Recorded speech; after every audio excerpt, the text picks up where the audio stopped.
fucked it up. Sorry, mate. I was just like, no, he's not going to do anything. I was like, quickly, Phil. I'm introducing the podcast. Oh, this is. You're a fucking asshole. Jesus fucking Christ. It's David. Come on, you just fucked it up again. I'm expecting to click stop and just be like, right, we'll do it again. I'm not stopping. I'm still expecting it. I'm not stopping. You're still expecting it? Yeah, it's not going to happen. Literally, this stage right now, I'm thinking he's going to date. He's just testing us. Nah. This is just. Or am I? It's Phil.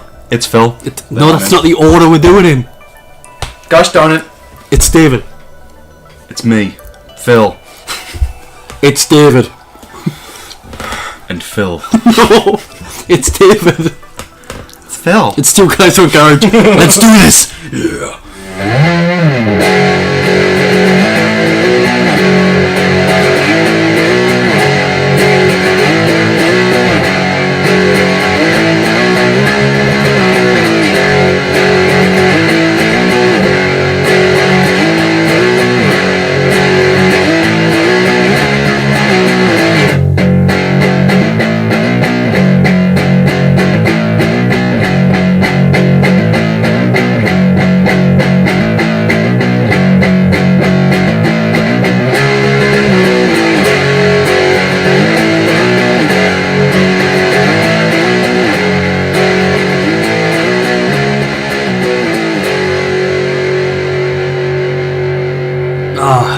Well, after that abysmal introduction. That was weird, wasn't it? Yeah. What's wrong with you? A lot of things, but where do you want to start? The beginning? Well, I was born to a rape. To a rape? Not like two, I wasn't like born. Fucking hell, wake up, Phil. Right, I'm having a drink with this Monster Energy. Don't say the name. You said it once before, Monster, they're our sponsor. That's a fact. Oh, that's a signed fact. Well, I'm waiting for Monster to get in touch to tell us that then. Fuck it up. Right, we got off on the wrong foot. We did. I fucked up badly. It's fine, you're forgiven. Tonight's podcast is brought to you by Midget Gems. You ever seen This Is the End? Nice. No. Oh, fuck it then. Seth Rogen. Aye. No. It's just a class line where one of the guys goes, "Ooh, Jay." It's proper funny, which obviously isn't funny at all, me saying it, but... No, I think I've got to see it. Yeah, it's funny because the guy's a black guy and I'm just a fat white guy. He's a fat black guy, so... You're a fat white guy? I'm a fat white guy from Massachusetts. So, J. Fitzgerald K. JFK. He was the man, wasn't he? He's a great guy. He was a white knight in terms of American power. You say white knight though, doesn't that have KKK connotations? Does it? Yeah, I'm pretty sure they call themselves the White Knight. You'd expect them to. I was just referring to him being like a knight in shining armour. Oh yeah, you discriminative fuck. No, but like, I would quite like to know that actually for a fact if they did indeed call themselves that. I'm pretty sure they did. Do you want us to find out for you yes, on the please. internet? This is why we have the internet. That's why the internet exists. So you want us to... You want me to... Just type in White Knight, KKK. Right. Okay. Get in, and I'm 100% You are correct. the White Knights of the Ku Klux Klan. Yeah, there you go. Shit. So, according to this podcast, They are the most... JFK was a member of the KKK. That's not how I intended it, Phil. So, these are the White Knights of the Ku Klux Klan, and they are considered the most militant. So they're the bad guys. They're the biggest motherfuckers. They've got the nicest name, the White Knights. Oh, I'm canny. But they're actually the horriblest cunts. But no, tonight we're going to be talking about, well, JFK, but we'll talk about other things too. The assassination. Phil, simple question. Inside job? Lee Harvey Oswald, what do you think? Who did it? Who killed Kennedy? I think my personal opinion is, somewhere down the line, it's got to have been like an inside job. So what we're talking CIA, we're talking mob? The mob? I think more likely to be CIA. A lot of people point towards like the Secret Service, but if anything, if the Illuminati and all that does exist, then it was them. Yeah, it was the powers that be, wasn't it? Yeah, the ones that are really pulling the strings behind the scenes. The people behind the scenes. Do you know what was most interesting to me? Is the fact that it wasn't just the one shot. Yeah. People think it's just the one shot and he's dead. No. There's multiple shots. He gets shot through the back and it comes out in the front of his neck. Yeah, arguably. Arguably? That's what the official account is, isn't it? That it goes through the back.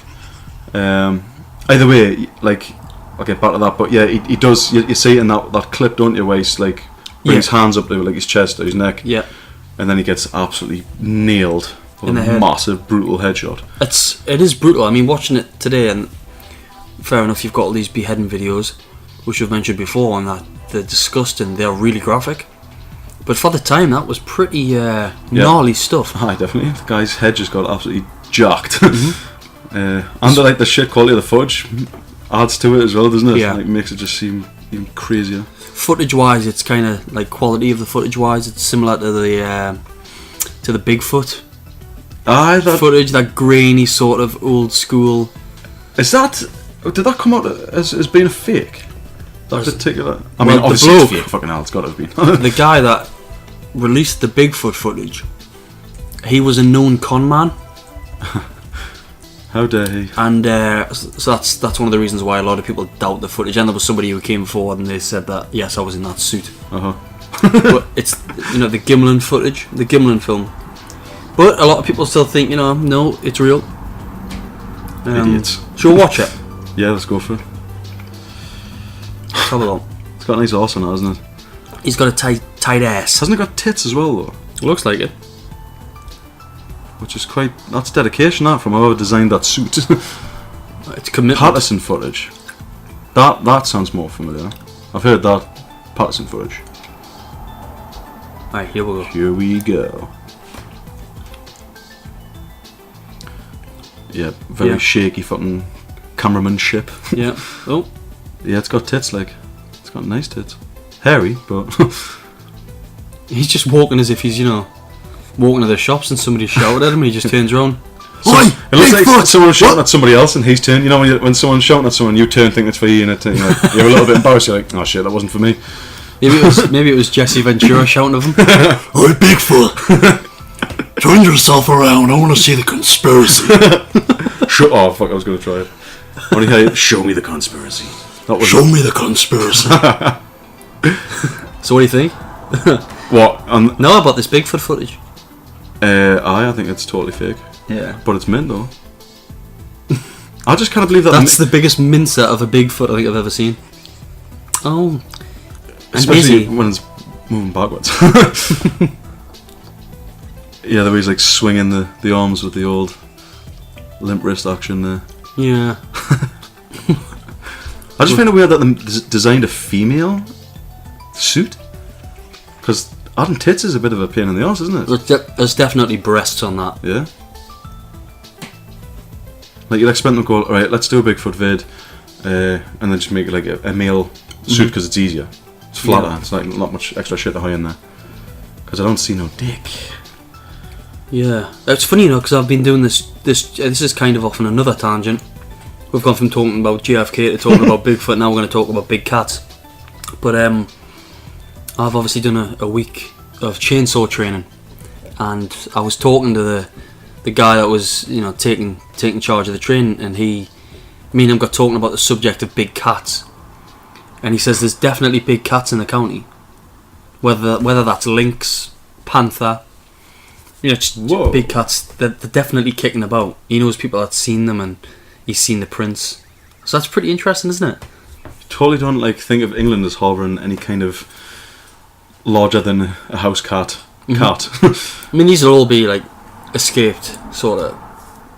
What, from zoos and shit? Yeah, or private collections. Or... What, so there's nothing like that indigenous to England? No, not now. Huh. No. That's kind of fucking skitsy. Yeah, I mean, I've just found out that there's wild boar near Gateshead. Really? Yeah, I won't say the name of the woods in case people poach them. One of them would jack you up, one of them. Like. Oh yeah, where they're okay, but if you get in between them, not on purpose, but if you get in between them and the like piglets, mm-hmm. then they'll come for you, and they can do some serious damage. Yeah, I bet. But they have them kicking around, not far from here. Strange, isn't it? What they taste like? Do you think they just taste exactly the same? Fantastic. As bacon. As bacon. Well, you can eat wild boar, so I assume it does probably taste quite nice. I bet it's absolutely lush. Definitely. So, going back to JFK, we were saying about the footage. And how, it still holds up to being quite brutal today. It certainly does. But when you mentioned about him being shot in the back, Yeah. and like coming through from behind type of thing. And then apparently coming through the front of him, hitting, what is it, Senator Kennedy? Connolly. Connolly? Hitting Senator Connolly, going down, like going into Senator Connolly's back, coming down. Hit his wrist. Hitting his wrist, into his And leg. then he went into his leg. And then bounced out. Yeah. The magic bullet. Yeah, that's a crazy one. But have you heard about the doctors that sort of like checked out Kennedy's body before they started tampering with it and stuff? And They tampered with his body. we'll get there. Oh, see, I don't know about this bit. Well- I'm excited, Phil. Well, basically, You better not fucking disappoint. Oh, fuck it! Don't you worry. This is gonna be interesting shit right here. Two guys, one garage. So these doctors, I wish I could give you some names, but I didn't take any notes. But they noted that the wound in the neck was actually an entry wound, Ah. and that Oswald was meant to be behind. Oswald was behind, so that suggested that he'd been shot from the front. And he heard about the windscreen, the bullet hole in the freaking windscreen of the what they call it, the Lincoln Continental, what a class name for a vehicle. That is pretty. That was totally epic. covered up, if that indeed was true. But that was claimed that there was a hole through the windscreen. Yeah? Yeah. Wow. And what they said from there was that the car was sort of like hidden away and taken to some random Ford plant in I can't remember, was it Chicago? I've got no idea. Either way, it was taken away and supposedly the windscreen was taken out and they put in a brand new one just to sort of hide it. Like these guys actually had to work on it and measure up for a new windscreen for that car and fit it. That's mad. And we're sort of told, don't ever say anything about this or we'll fucking kill you. Well, I made that bit up. I assume they were warned not to fucking say anything. That's crazy. That's crazy. There's so much, there's so many strange circumstances surrounding the assassination of JFK. Yeah. I mean, it's quite clear why they would do it. It was all to do with the Vietnamese War, wasn't it? And the CIA and Cuba. Why the government would do it? Why they'd kill him off. See, what I understand, my belief why they would have done it would be one, because of his amazing secret society speech, which he came out with and pointed out that there was people behind the scenes trying to tamper with policy and decision making and all this, and trying to essentially fuck with the population. And also, wasn't he planning on bringing out a currency to run alongside the Federal Reserve's currency? Because the Federal Reserve's privately owned, isn't it? It's not federal. And what you get from that is just guaranteed debt. The people never escape from the debt, because that is a podcast in itself. I would have to watch all the monetary system. Yeah, it's crazy. But no, it's a fuck on you in debt to money that never exists. Yeah, but you've got to conjure pay money out of thin air and stuff. Yeah. But so he was going to try and issue this currency that was sort of not going to be putting its people into debt.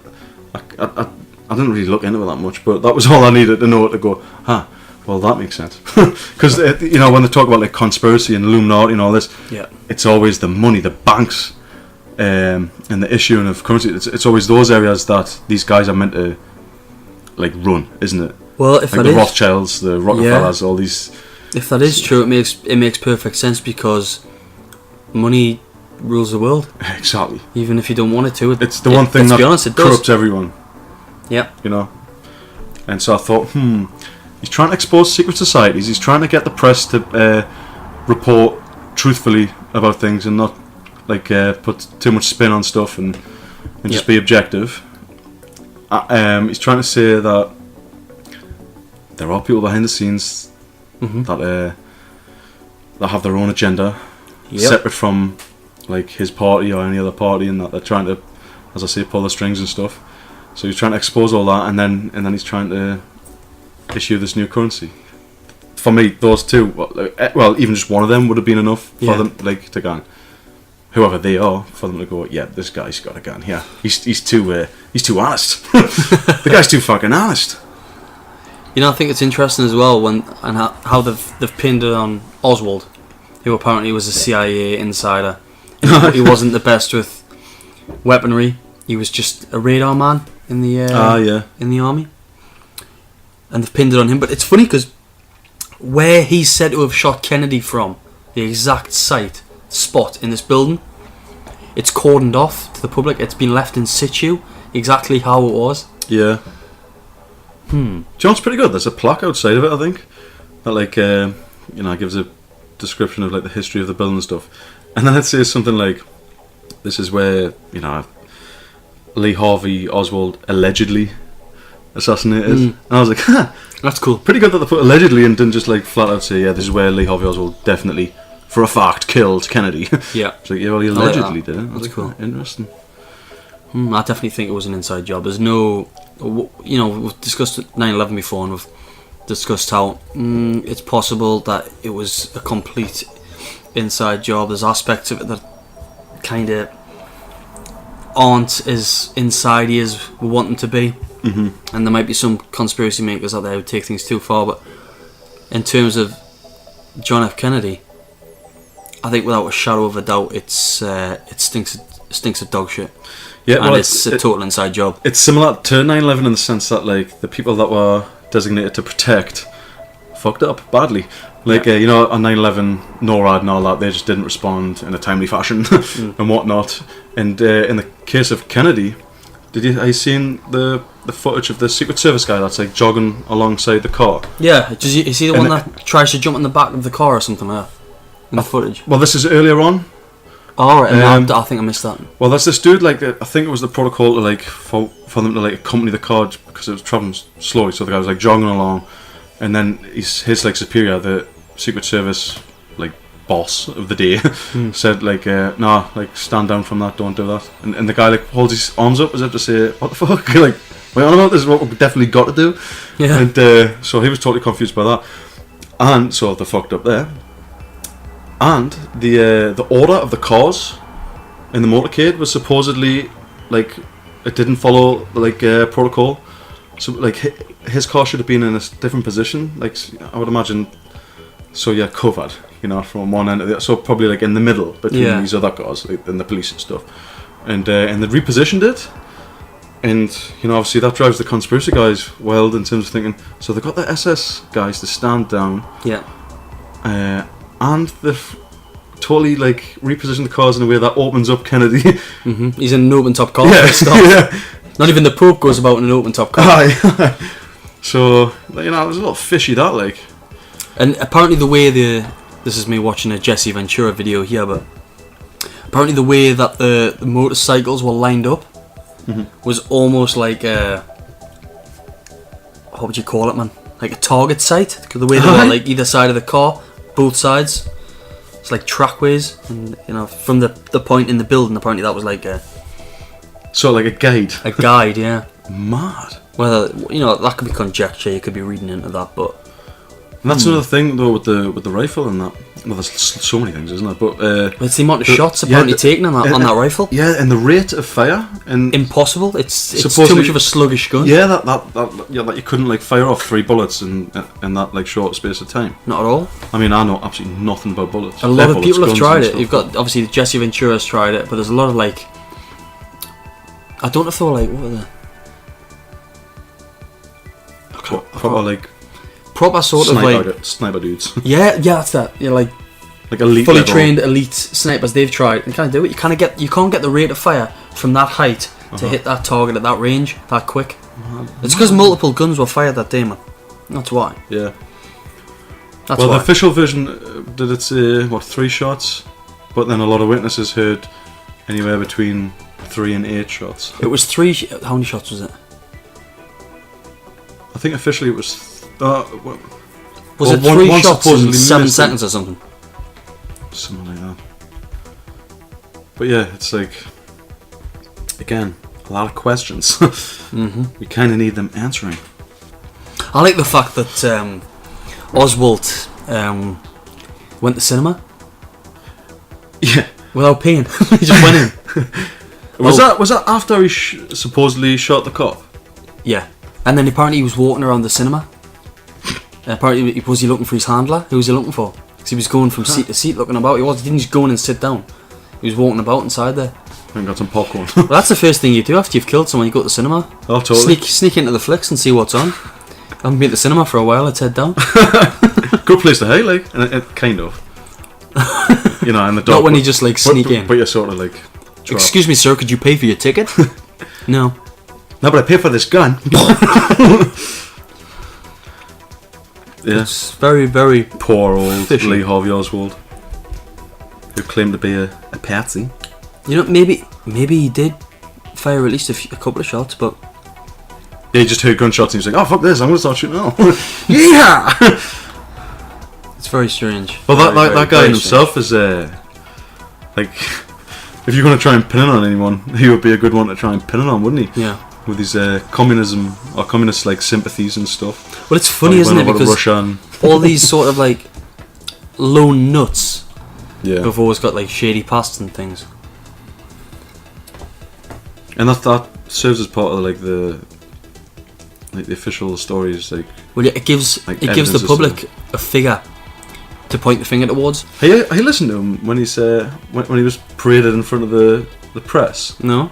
It's only like a minute clip or something, but he's it's pretty weird. I don't know what to make of it. Like,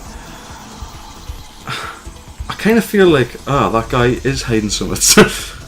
At first, when I first watched it, I was like, yeah, he's a patsy, just as he says. But then as I watched it again and again, I was like, something seems fishy there. Like as if he's almost smiling at points. No, like he's trying to like hide a smile, like haha, I know something you don't know. So he was shot live. Sorry, that was the computer. Oh, he was shot live, but that was before he was shot. You actually gave he was paraded in front of the press. Believe it or not, like something that never ever happens now. You don't get people that have just been like arrested, stand in front of the media, asking answering questions and stuff. But that's what they did. It was weird. And it seems like he's trying to like hide this smile. It's just something I know. I could be wrong. Should we watch the shooting? Yeah, definitely. I've not seen this.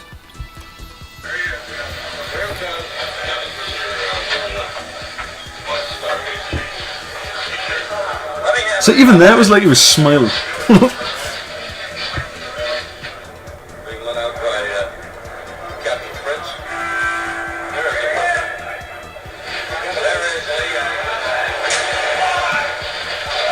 That's gotta hurt.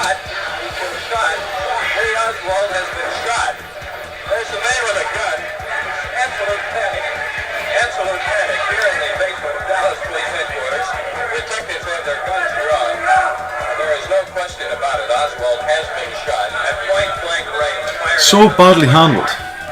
Like as if they didn't expect that was a possibility. You know, like some absolute massive patriot just be like, "No, I killed my president." You would just contemplate that first of all when you're transporting him somewhere. Just be like, "Yeah, someone might totally come up and shoot him here, so let's do it on the hush, like so no one's there." It was ridiculous, wasn't it? That was so badly handled. Did you hear it? This is like yet another conspiracy within the conspiracy. Did you hear like the beeping of the horn beforehand? You hear like a couple car beeps. Yeah. And I've read in one of the comments on one of the videos that someone said, yeah, that was the signal for Jack Ruby to go and shoot the guy. That was like the sign. Where's the evidence of that though? Oh well, absolutely none. No. It was just some random comment on YouTube, and I was like, interesting.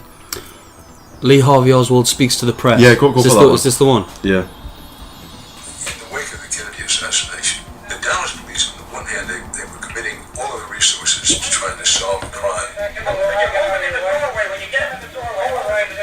the other hand, they were ill-equipped to handle this tsunami of reporters.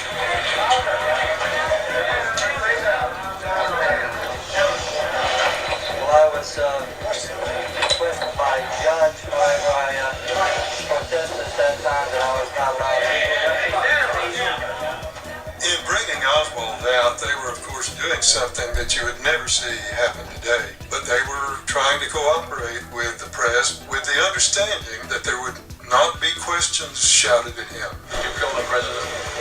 No, I've not been charged with that. In fact, nobody has said that to me yet. The first thing I heard about it was when the newspaper reporters in the hall asked me that question. You have been. Nobody said what? Sir? You have been. Nobody said what? Okay, behave. Okay. What did you do in right there? I don't think he shot him.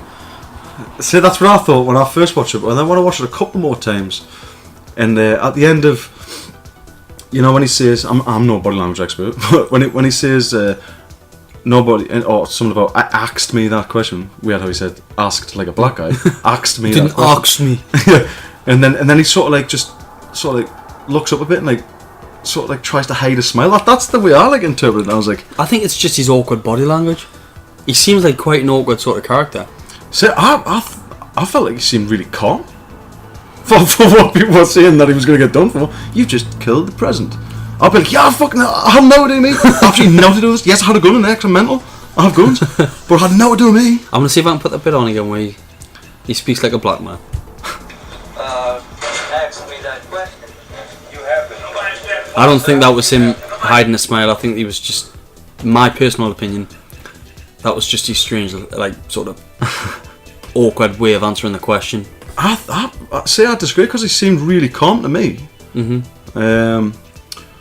On the few like short clips that you see of him and stuff, and when I read something that he's like an interview with his brother, which made us think, maybe on somewhere there. His brother believed 100% that he did it.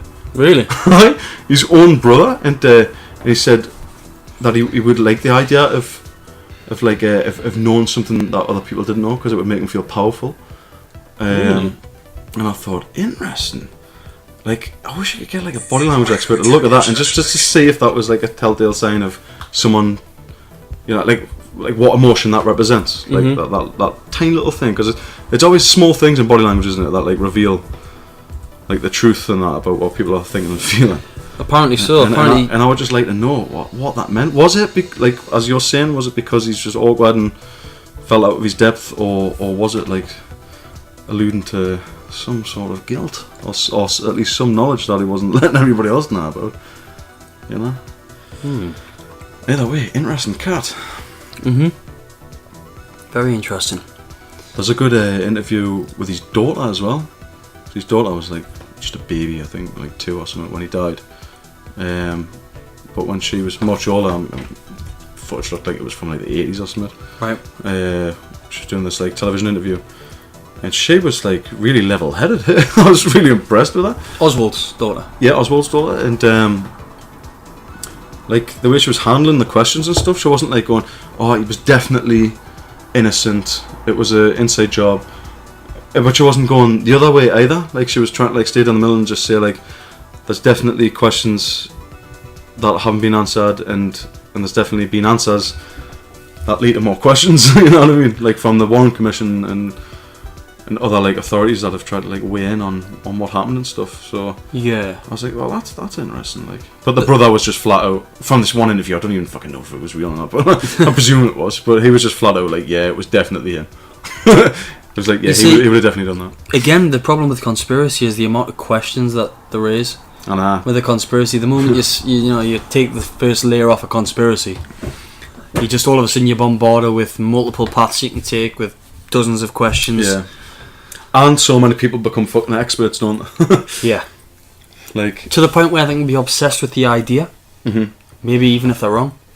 Exactly, and that's one of the. I was thinking about this earlier. Like going down the conspiracy route is just as bad as those who are completely opposed to a conspiracy.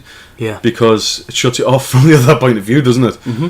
Like, because then you could be presented. Say if you believed in like a 9/11 conspiracy, and then they showed you some really good evidence as to why the official account was true, such as a plane flying at the Pentagon, footage from inside the buildings as they were collapsing, all that kind of shit. Yeah. If you were like really into that conspiracy, you'd still try and find new reasons as to why that was a lie. Like, I think, you know what I mean? And yeah. There's some strange conspiracies linked with 9/11, like the fact that apparently the planes that hit the towers, there was never any planes there or something, which is really strange. I know, that's it. That's what you get though with the conspiracy lot. Is just, it's almost like a fucking game. See if we can come up with the craziest shit. Oh, it is. Yeah. But It is. at the same time, are you going to be naive enough to believe everything you're told? Well, some people are. Some people are Most people probably are. willing to take everything the media and politicians say to them on face value. Yes, that's what he said. He means it. Come on, behave yourself. Yeah. Behave yourself. They'll spin you a story if they Oh, can. totally. Totally. If Well- they can get away with doing it, they'll do it. That's the thing, like, and that's why Kennedy was such a legend from the small amount of shit that I've read and listened to about him, because of like what he comes out with. Yeah. Like some of the speeches were just amazing and truthful, Really good, really and good. honest and open, and that's what he was all about, like honesty and stuff. You know, like to a degree. Mm-hmm. and you just don't get that at all. Like he seemed like a genuine guy, but when you're listening to somebody like a couple of years back, Gordon Brown. Someone like that, you're like, what the fuck is that guy doing? Just a sack of shit, you know what I mean? Yeah, Like, I don't trust any politicians. It's like Ed Miliband. Can you really trust a word Ed Miliband says? Yeah. You know, come on, we've got to do it. Come on. He honestly, he comes across in a way to me that like just, I think I've said this about a few people, but definitely him, in a way that makes me want to just beat the shit out of him. It's like, what the fuck is that guy? How is that guy ended up in charge of a political party? I don't understand this. He's so like disingenuous. He just looks like he's lying constantly. Yeah. I mean, he might not be, but like it just doesn't. It seems like he's on autopilot, like bullshit autopilot. You know what I mean? And it does my fucking head in. I want to kick his ass. Cameron, don't really give that much of a shit about him. Yeah. People are probably just like puppeteering him, but I think so. He seems like he seems like the sort of bloke that'll. If somebody above him said, you know, jump over. Cameron, he'd say, "Oh yes, how high?" bend over, Cameron. Take it in the butt, Cameron. You're not the Prime Minister.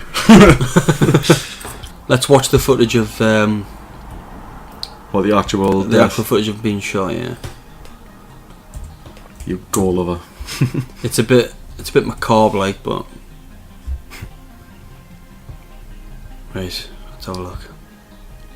The weather couldn't be better. We have a brilliant shot at this moment, and here comes the president now. In fact, he's not.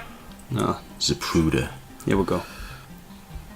Now watch in the footage here. Just watch it closely. There. See, something's not right there, is it? Yeah, I think he's been nailed by then, hasn't he? Yeah. And then she comes in. Boom. Fucking launch. That's gory, that, like, isn't it? See, and Connolly, he's down. Yeah, he got lashed. He didn't realise he'd been shot at first. See, look, he's been hit there. See, the president's just been shot. There's Connolly. He's down again. Oh, did he get hit again there? You can see the bullet hole in the back. You can see blood in him, unless it's splattered from Kennedy. Yeah.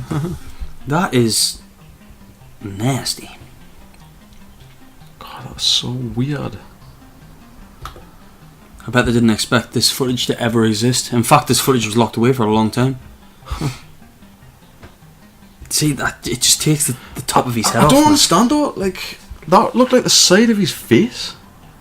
Like it didn't look like the back of his head, like the autopsy shit shows. I think what happens is it hits the top and then it kind of comes down like a flap of skin. But it definitely isn't on the back of his head though. Like right at the back. It's not, No. It's definitely there, isn't it? There, because you can see that on an audio podcast. So are we saying that the front shot there in the front of his head is an entrance wound or an exit wound?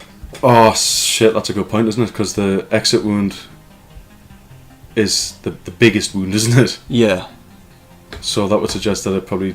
Oh fuck. Yeah, let's watch it. Fuck, so that probably did come from behind. But then again, I am absolutely no expert on ballistics. You see, it's that bit there when he's. See, but that seemed to like shoot him back slightly, It was definitely a front shot. That. which goes against the Warren Commission. Yeah. Okay, so watch. Obviously, he gets nailed First of all, just after it, we'll pass this sign, okay? It's so gutting that the fucking sign just happened to be there. And then, but don't look at Kennedy. Look at Senator Connolly, alright? Okay, watch. You see? Yeah, he reacts. He sort of like reacted as soon as Kennedy did. And now it's like, is he like that jumpiness? Is that him reacting to the sound of bullets and shit? Because or did he get shot twice? Because he got fucking shot. It affected his back, his wrist, and his leg, didn't it? Yeah, apparently. The magic bullet that was intact. Yeah. Interesting. I don't think there's no video footage of the assassination with sound, is there? Actually, this one. Right, it's over.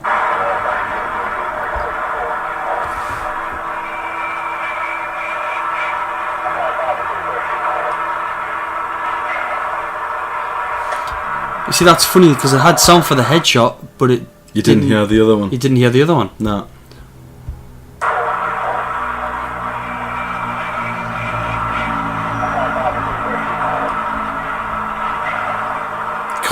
Brutal, though.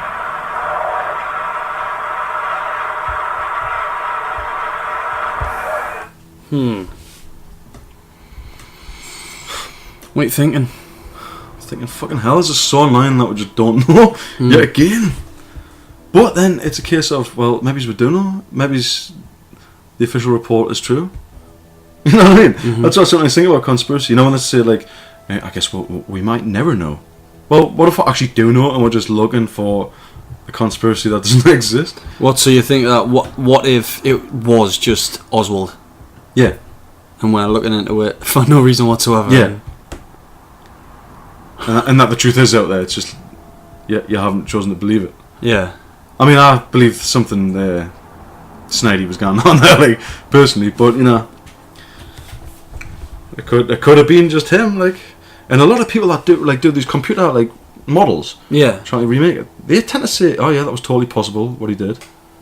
Not so much in being able to reload the gun and fire off those shots so quick, but the angles and stuff. They say, that matches up with the 6th floor of the school book depository or whatever it was called. So, that gets you thinking. You're like, oh fuck. You're always tugged one way and then the other, aren't you? When you're like looking into stuff, you're like, oh no, it's definitely conspiracy. And then you're like, oh no, it was probably wasn't at all. And you're like, oh wait, yeah, it was a conspiracy. Nah, fuck. And then you just end up exactly where you started, not knowing anything. Going in circles. I still believe it was an inside job. Yeah. I won't be swayed on this one. I keep an open mind, but I just think there's too much fuckery afoot. Too much fuckery afoot for this.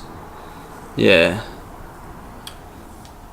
When he starts mentioning secret societies, for me, that was enough to be like, yeah, he must have been the biggest candidate in the world ever to get assassinated. Yeah. Trying to highlight the conspiracy of all conspiracies. Mm-hmm. It's murder, isn't it? Assassination at the end of the day. Yeah. It's just murder. Well, it's not nice. And if your government can murder you, then yeah, if the fucking leader can get murdered, then no one's safe. No one's safe, especially not now.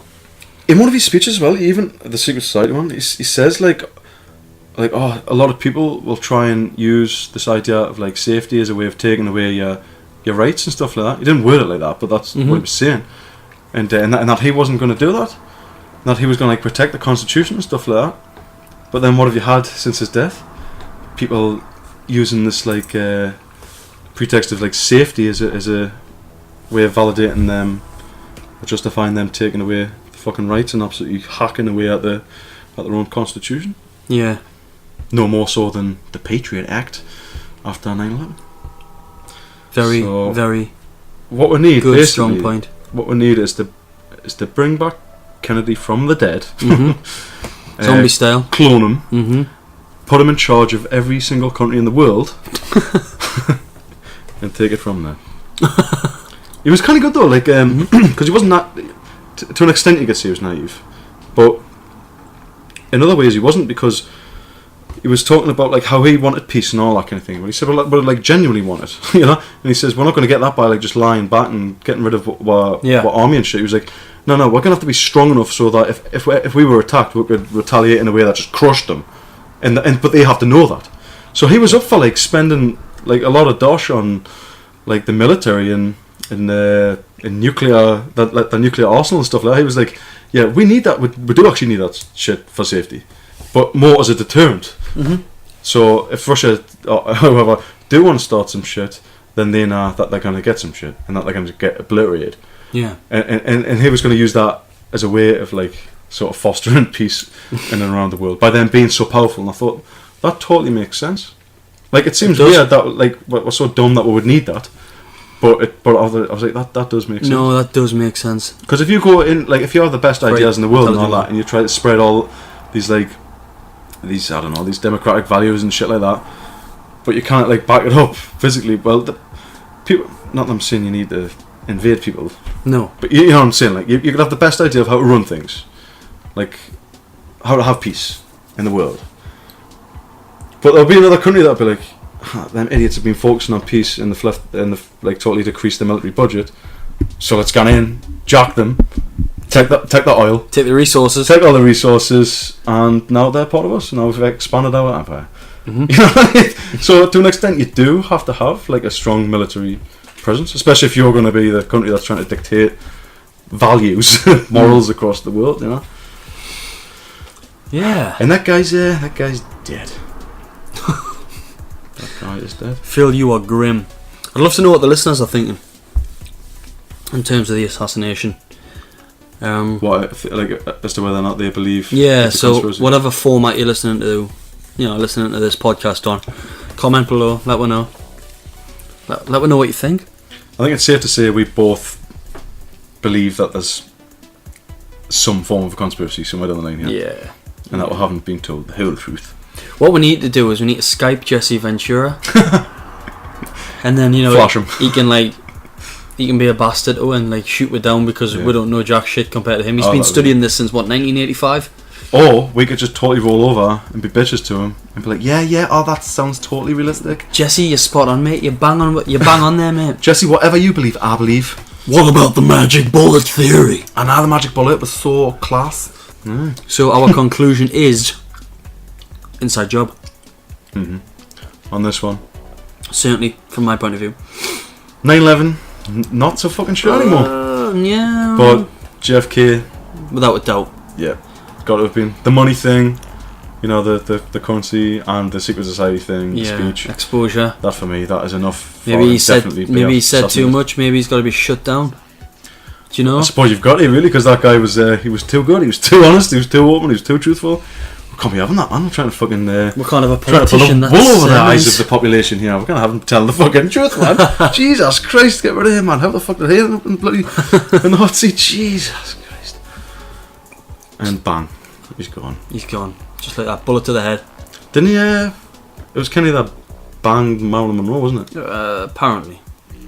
See, I think that like adds credibility to the guy, because I think that's what you would do as a normal fucking man. Like, if you're the most powerful guy in the world, you're going to be able to lay anyone you want. And if someone like that comes knocking at the door, then as a normal, real man, I'm not saying real men cheat, I'm not saying that, but I'm saying like that's what humans would do. So it was proof that he was a normal human fucking dude. That he, let his dick call the shots. Have you? Are you typing in genitals right now? No. Have you seen this as this curvy like model that looks like? Oh, get in. Marilyn Monroe. She's called. Please press enter. Gia Geneva or something. Oh god. I'm not sure how you spell her name. My heart's racing in anticipation. I want to show you what she's like. So that's all up. Oh, why is it not coming up? Oh wait, there it is. That is an old guy with glasses. That is an old man. Shit. Dude, I've got a semi-boner here in anticipation, please. Here we go. Alright. Dun, dun, dun, dun. What is it about busty redheads that just makes me... She dyes her hair blonde, but... She's like a Marilyn Monroe look like. I like that better with the red hair, mate. Yeah? Fucking hell, man. Well, I know what I'm doing tonight when I get back in. I shit you not, that's going on the phone. Straight in the notes. Just literally keep that up, mate, 'cause I need to put the name in. I've done this many Phil, times. we're live. Are we still live? We're live. Well, you can do it live. Fuck it. Do it live. What the hell's that off again? Bill O'Reilly. Oh, Do it live. he is a nutter, him, like. Do you want the last midget gem, Phil? You take it. Oh, cheers. Well, I've ate the rest of them, so. I'm at a calorie surplus, as you can tell, so I'm alright. So what is it about busty women? Sorry, but what a dick. I've just typed it in and then it fucking decides that that's not what I meant. That's what I meant, you fucking automatic change out of spelling. You see, this is what it's like podcasting with a perv. I'll respond to that as soon as I've successfully typed this in. It's only a name. I know, but you know when you type something in It changes it. It decides that I meant like gone over. That's what I thought I wanted to say, but no, I don't want to put that, you fucking ass. Right. And you're a perv? Right, so Like- as far as being a perv's concerned, You're just a man. I wouldn't say I was a perv. I'll be a perv if I was like touching myself underneath the desk right now, but you can see both my hands. Phil, you are. Okay, you got me. Yes, busty girls are fun girls. Fun to play with. I always feel like it's an illusion though, because this is what I think all the time, right? Big tits, right? They look great, feel great and all that, but really, you don't have like clits on your hands or on your tongue, do you? So it's not like if you're sucking tits, it's like, oh, that feels amazing on my tongue. You know what I mean? Like you always like, you always take a step back after a couple of licks, and just so you can look at them again, get the pleasure of looking at them, and that's where most of the pleasure is taking place, is in the fucking sight of it. You know what I mean? Yeah, totally. It's like, you can only do so much. Yeah. It's weird how you want to lick tits as well, like, Yeah. like oh, What is it about Is there any milk in there? Has the nipple got a tractor beam in it or something that's pulling you in? fucking seems to, doesn't it? Strange. And it's even stranger how it can go from talking about the assassination of a president to talking tits. about tits. The nipples. You know, with us, Sick how I just bit my bottom lip there as well. It's fucking horrible. I felt really, really horrible. Didn't it? you know, it's just, we're just pervs. That's what it seems to be. I think so, mate. I think we're just gonna have to come clean, aren't we? The listeners of this are going to think wonderful. these two guys, they need help. Oh, that's fucking true. There's no doubt about that. I think a lot of people just repress themselves in terms of like how sexual they are. Oh, well, that would doubt. Well, you come from a fucking Victorian influenced society, don't you? Yeah. Like, don't be in tune with your actual animal instincts. That would be weird. Imagine if we're still animals and you could just kind of like, you didn't have to worry about the repercussion. You could just fuck. whoever you wanted, just Yeah. done. There's no emotional attachment. You just sense an attraction, an instinct, nature, Yeah. and just like that. In terms of, imagine if we didn't have partners, and you just kind of fucked. Just like shared each other. You just shared each other, Like back in a the day. worldwide tribe. Like hunter-gatherers Yeah. typically would have done. Uh-huh. That would be class, right? In today's society, if That's Though- a big if. if there wasn't such a fucking thing as bloody STDs. Oh. That's the only argument against fucking anyone you want, whenever you want. Well, I've never contracted one, so I'm happy. Yeah. Yeah. Yeah, and for the record, You lying, Phil. it does seem like I'm lying, doesn't it? It does. But You're not the way. But I'm actually not on this occasion. Not that I ever lie on the podcast. I love the fact that this personal private information is getting fired out into the world. Yeah, you'd sort of have to lie even if you had, though, wouldn't you? Yeah. On that level. like, yeah. Like, imagine if you fucking had like the big lad though. HIV. Ooh. Pamela Anderson's got HIV, hasn't she? What? Oh no, hepatitis. Hepatitis. But imagine having that and just being like, oh fucking hell, how much of a turn off would that be? Like, every sex session, like a new partner would have to be prefaced by, by the way, I have a duty to tell you, I have AIDS. And I do as well, I'm not lying. And I'm still horny, but I would understand completely if you didn't want to fuck. That said, have a drink. Just gonna piss. slip some you'd have to film. employ some fucking tactic, wouldn't you? No, I'm not like advocating rehypnol here. Are you sure? I'm positive. It'd be an awful thing to have, wouldn't it? The biggie. I came up with a random philosophical like dilemma in my head a few hours ago, and that was: can you ever consent to rape? Is there a scenario in which that actually exists? No. Because as soon as you consent, well, it's not rape anymore, is it? No, it's sex. But I thought, I wonder if there is some kind of scenario where you could consent to rape, because Well, no, because rape's sex against your will. Against your will. So, without consent. so Yeah. even if you've got, even if your kink is to It's just acting out. air quotes be raped, it's still not yeah, rape. 'cause it's consent. consensual sex. So as long as that consent, It's just a rape scenario. yeah. But I was thinking, is there somehow like I didn't think about it for very long. I just thought, I'm not sure. I think you spent a while on It's this. like a mathematical equation, and I was like, I wonder if that equation can ever be balanced. Like, can you come up with like circumstances where you can consent to rape?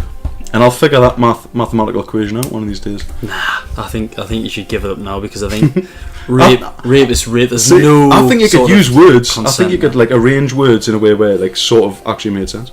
So I think you could like trick that into existence. But moving on from rape, Yeah. Where do we go from rape, Phil? where are you going from rape? Back to murder, I suppose. Yeah. Any good murders these days? Yeah. What about that couple in Thailand? That young couple? Have you seen the actual pictures of that? No. They exist on bestscore.com. Really? Yeah, and it really got us thinking, like, because they're naked and stuff. They're naked. Well, the chick definitely is. They've got like they've blocked off the main area. Yeah. But the titties are still there, and the face is all like bashed in and stuff. And, Oh, and no. the dude's been bashed and that, and it made me think that should not be fucking allowed at all. Like, you shouldn't be allowed to upload pictures of people that have been brutally murdered like that. Unless somehow they've consented to it. Like, they found a piece of paper. If I ever get murdered, you have the consent to put the fucking pictures up. That's horrific. But you know what I mean? I thought that's sham, that, like, because I don't like the idea of me getting brutally fucking murdered and then the pictures of it being up on a website where people can comment about it. I mean, I go on this website all the time, like, look at the shit. Yeah. But I'm not going, they deserved it and stuff. Like, loads of the arseholes on that site will say and stuff. Well, yeah, I bet you do get some sort of freaks on there. Why? So what's happened to them? Why were they murdered? Do we know? I honestly don't know, mate. Well, at the minute they're looking for a British guy, Really? backpacker that nicked off. There you go, backpacker. Backpacker hunted over Thailand double murder. It's disgusting, like, isn't it? Murder's so fucking crazy. Because generally it's not easy to do. You know what I mean? Yeah. You've got to put some fucking force. Imagine trying to beat someone to death with your hands. That'll take ages. Unless you just like choke them out for like 3 minutes. And then they're probably going to die off that, like. You know what I've seen on Facebook? This is Facebook, by the way. That's, it's meant to be quite secure. There was a video on there of 4 women being beheaded. Apparently, Mexicans, I bet. Yeah, well, it said on it that it was a message to Obama. Obama. That was bullshit. It was just Mexican drug cartels. No. But I couldn't watch it. The sound was on mute and I skipped through. Chances I've seen it. Are the topless? Do they expose their breasts? They usually do that. I think not usually, but they like to do that. I think they do, yeah. Yeah, I've seen it. No, sorry, they were fully clothed because when I skipped through, they had the heads cut off, and then this bloke starts trying to, cut the arm off, one of their arms off with an axe, and Yeah, I've definitely seen that one. it's fucking disgusting, isn't it? It's absolutely horrible. It's fucking shit scary. Like, Jesus. Again, we've said this before. It's but terrifying, man. It's like, fucking hell. How can that happen? How can you be in like a mind state where, like, yeah, that's alright to do. Like, oh yeah, I can do that. Give me a machete and I can hack somebody's arm off. You know what I mean? That's fucking crazy, isn't it? Yeah. So we've done rape, we've done murder, we've done tits. Yeah, we've covered tits quite extensively throughout the past few podcasts. Yeah, recurring theme. Yep. It's not going to go away anytime soon. Just like my boner. For tits. Phil put it away. I'll try. Try and like implying that I've got a massive dong. Which sadly isn't the case. Have you heard what ISIS plan to do? IS, Islamic State. Let me guess, kill everyone? They've threatened to start targeting British tourists. tourists in Turkey. Yeah. Now I'm going to Cyprus in 12 days, and that's Well, even closer. Don't go to the northern part because that's Turkish. The southern part where you're going is still Greek. So you're safe there. Plus, there's a British base there, which they're not like fucking walking around patrolling everywhere, but Yeah, you know, it's a port of defence and that. It's yeah, like the Brits are there, so you'd hope that they're keeping an eye on their. I mean, I don't know what the fuck they be there, but you'd hope that they're sort of keeping an eye on people well, that you would think are coming in that and out from these crazy fucking countries. our naval force would have a presence between Cyprus and Syria in the waters of the Med because of what's going on at the minute. I mean, That's a good question. Do they? Because I know that they have a military base, but is it a naval base? Although you'd expect if they've got a fucking. Need to ask me granny. He lives in Cyprus. No, he does, doesn't he? Islamic State. I mean, that shit's scary now because they could just strike anywhere. And you seen this other beheading? David Haynes. He's the third one. Yeah. Whether it's real or not, I'm not sure because yet again the head doesn't. You don't see the head get cut off. If they did it, it seems like it was all done on the same fucking day. Perfect weather. Yeah. Exactly the same. That's what I said. But then the bloke changes up what he says, doesn't he? Jihadi John or whatever you call him. Jihadi John. That's what they call him, Jihadi John. That's my new fucking Xbox username. Don't fucking burst your doors down. Just find a fat white guy sitting there. What did I do? It's my fucking name, Jihadi John. I was playing as a terrorist on Counter-Strike. Has been since 3rd grade. No, it's scary though, man. What drives these people to have so much hate? They're just fanatics, and it's all about the Muslim religion. It's insane. Well, the standard argument would be that it's an interpretation of the Quran, isn't it? Like, that's one way in which you can interpret it, and if you take it literally, that's probably the way that you would interpret it. Why can't we all just wake up and Smell the coffee. take a deep breath, smell the coffee, and just look up and realise we've just got to appreciate what we've got, and not look at a religion for guidance. Look into the universe. Well, exactly that Spirituality. Probably because the way most societies are set up, that they sort of go against that. They sort of like enforce repression of a lot of like human qualities. Well, look at the way the Muslims treat women, like second-class citizens. Exactly. So that's no good for men and women, really. Because No. if half of your species is downtrodden, that's not really going to make you feel particularly good. Not at all. Because that's your mum that's like gotta like bend over and take it, Yeah. figuratively, you know. So that's not natural. No, it's not. It's awful. Because women are meant to have like quite a lot of fucking power traditionally in like hunter-gatherer societies. It's not male dominated. No. I don't believe like traditionally. You know, like 100,000 years ago, back in the wild. The women used to do a lot of the work. They were kind of like the heads of the camp, and they still are in some cultures. They reckon they collected Some most tribes. of the food. Yeah. You know, with the berries and all that shit, like the nuts and whatnot. And then the men were just like, hey, check out what we've got a fucking lush meal tonight, man. Yeah. Massive deer. It's amazing to think And then they were that. lazy the rest of the time. Lazy dudes. It's amazing to think that in the 21st century here, we've got such a diverse type of people across the world.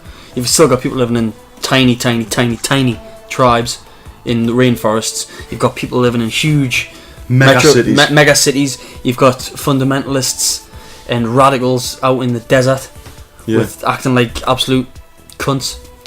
And then you've just got people just living like us in the West, just kind of getting on with what jobs. Just looking around, like going like, what the fuck? We can observe the rest of the planet, but then people in the tribes, they can't look at us.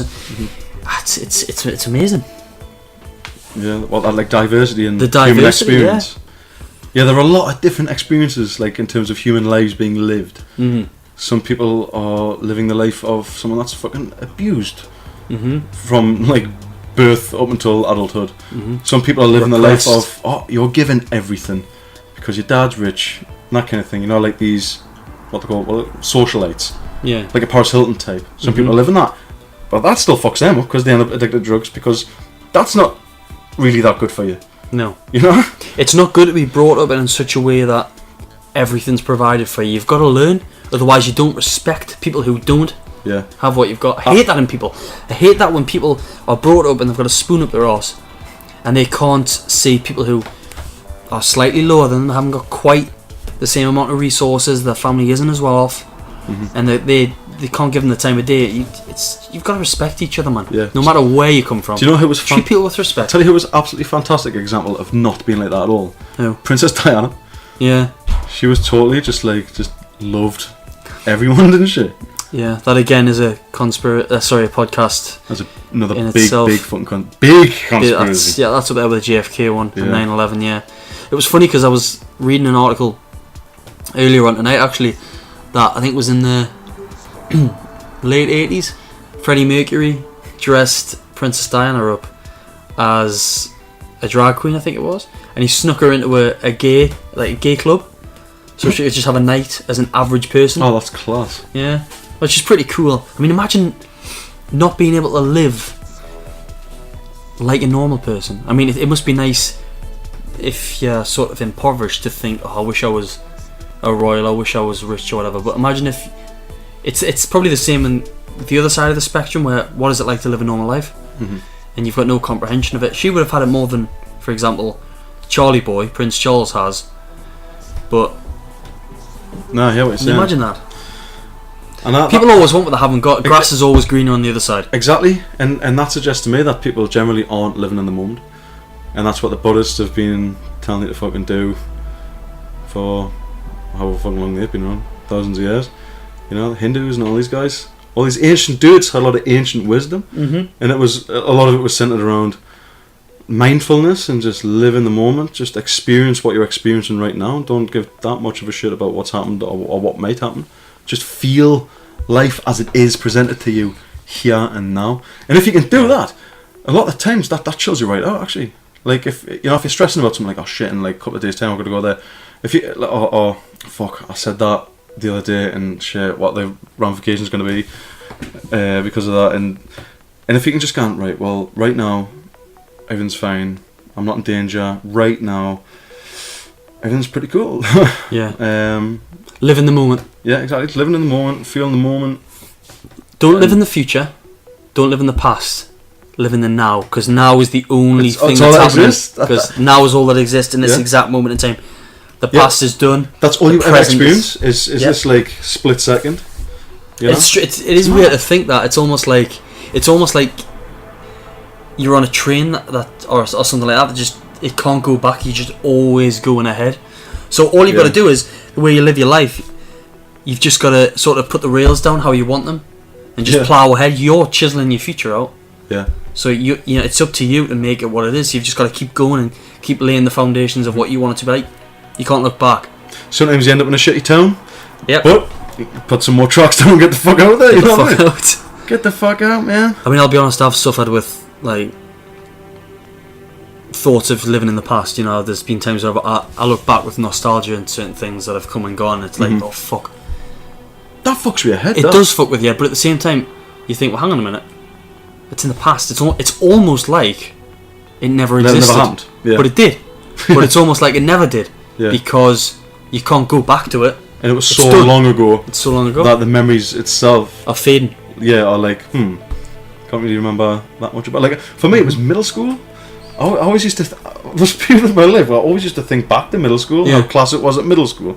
How there's just no pressure or anything, and you know what I mean. And you just all you're doing is playing football and learning some random shit. Isn't it amazing how in the mind's eye you can cast a thought back, and you can see certain events from way back in your life, whether it's first school, being a toddler, there's split seconds of memory I've still got from that, and then gradually as you get older, just different things. It's amazing how we've got that ability to not see everything again, but to look back and to be able to remember certain key frames and certain events. It's really strange, especially right because it's just this fucking organ in my head. When you consider the fact that your whole body, like all the atoms, like everything that makes up your physical body, is like replaced every 7 years. Yeah, So 7 years cycle. every 7 years, literally every cell in your body is different to what it was 7 It's years. like a complete transformation. So it's mad that your memory remains intact. Yeah.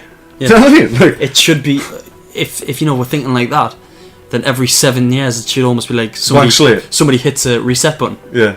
It doesn't work like that. But I suppose it's just getting like, I've got no idea how memory works, but I suppose it's just getting copied onto new shit Yeah. as it goes on, isn't it? It's just amazing. There's a lot of different theories on memory and stuff like, but I certainly feel a lot different than I used to a few years back. You're not the same person.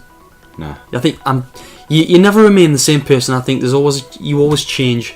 You get affected by the environment you're in, the people you're with, the conditions. Unquestionably, so the biggest factor Mhm. is the environment that you grow up in. Yeah. Because I think we mentioned before, humans are like really good at like adapting, and so that's what we're gonna adapt to whatever situation we're put in. Which is And why develop like that. I've been throwing myself in the deep end recently in terms of work. For example, I've been doing we've been recording videos to camera, and I've just been like, right, I'm not fully comfortable just talking in front of this camera, but fuck it, I'll do it. Saturday, there was like an annual meeting with a marquee full of people, and a few weeks before that, we'd planned to, I work with 6 people, well, five people, with me being the 6th, and only 3 of us were talking to this group of people, and I was the first one to put my hand up and I said, I'll do it. I want my comfort zone, because I'm not the best public speaker, but I just did it, and I did it on Saturday just gone, and it was a huge rush, and I got complimented for it. I got told I was, really energetic, and it was really good, and that sort of makes you think, right, okay, well, I can do it then. But I did that thing where I just threw myself into the deep end, and just thought, fuck it, I'll bite the bullet. You've got to, haven't you? If you want to grow, it's like muscle building, right? Isn't it? You've got to push yourself. Yeah, you've got to do something that's out of your comfort zone to add some extra layers. So, Yeah. you want to build some muscle. You've got to lift shit that you've never lifted before. You've got to go heavier. Yeah, and that's how your body adapts, by putting an extra layer of muscle on your ass. And it's the same with exactly what you've just described there. You want to like bet yourself in other ways. Mm-hmm. Well, you've just got to fucking do something that's a little bit scary and get it done, get it over and done with, and then that's helping you grow. Like, Do you know what the best exercise of all is? Habit. Getting the consistency, habit. Yeah.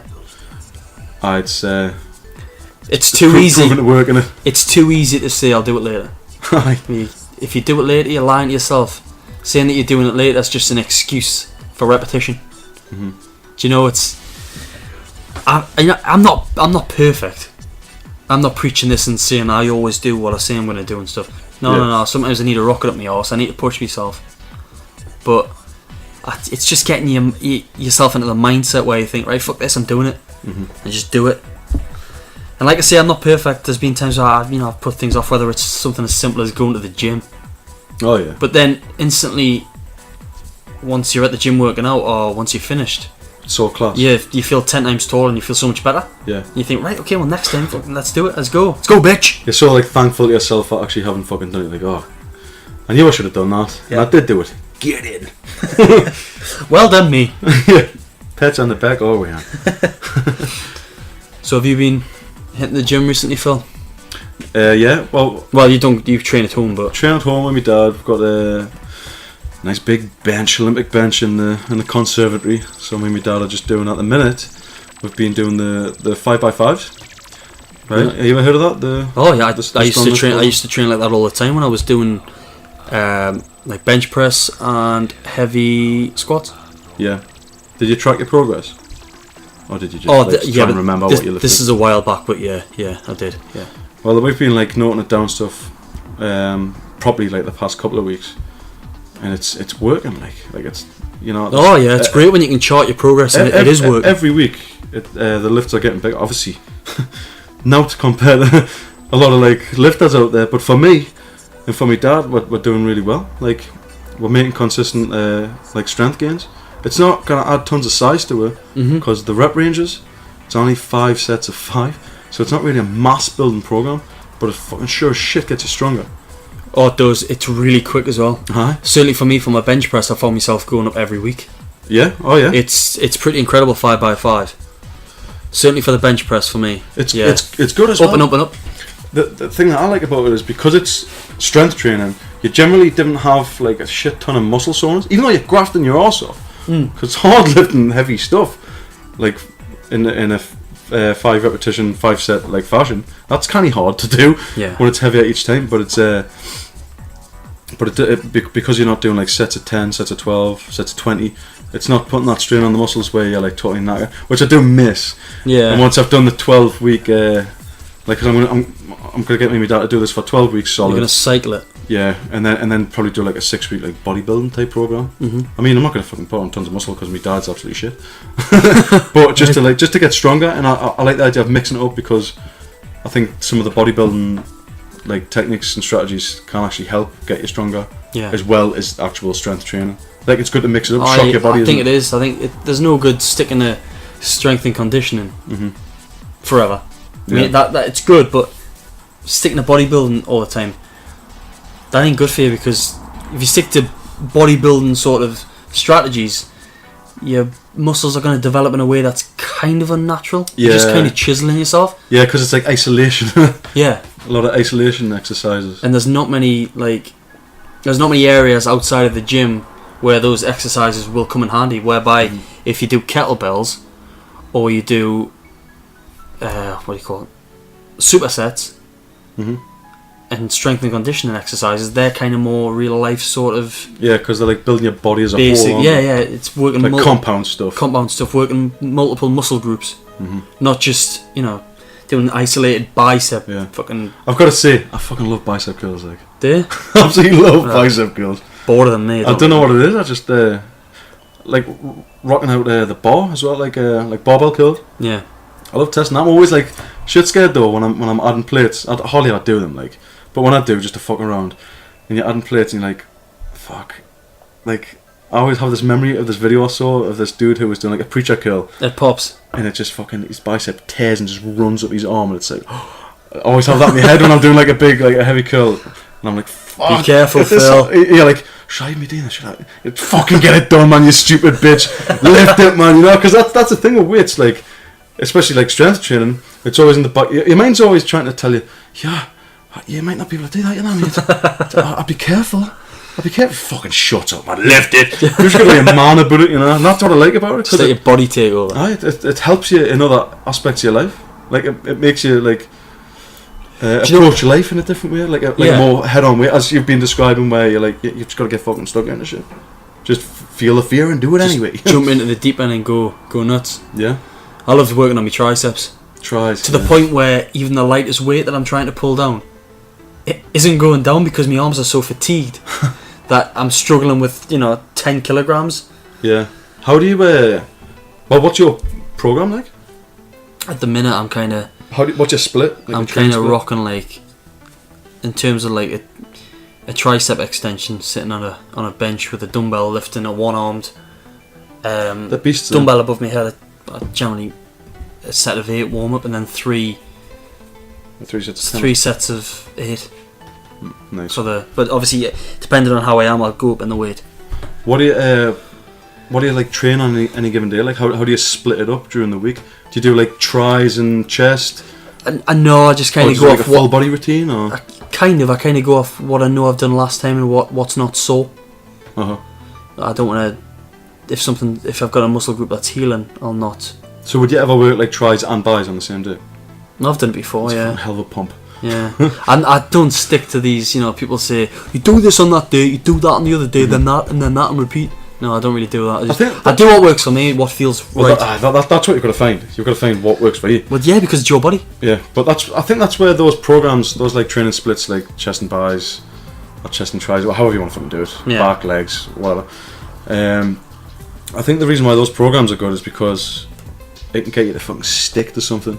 And get you in this routine that we mentioned before, where it's like habit. It's like, right, exactly, habit. It's like, right, it's Monday today I've got to work on legs and fucking abs or some shit. Well, that was one of the problems with the old gym I went to. Shout out to Concordia in Cramlington here. Shithole. Not a fan, huh? No, it's probably one of the worst gyms I've ever been to. Really? So small, man.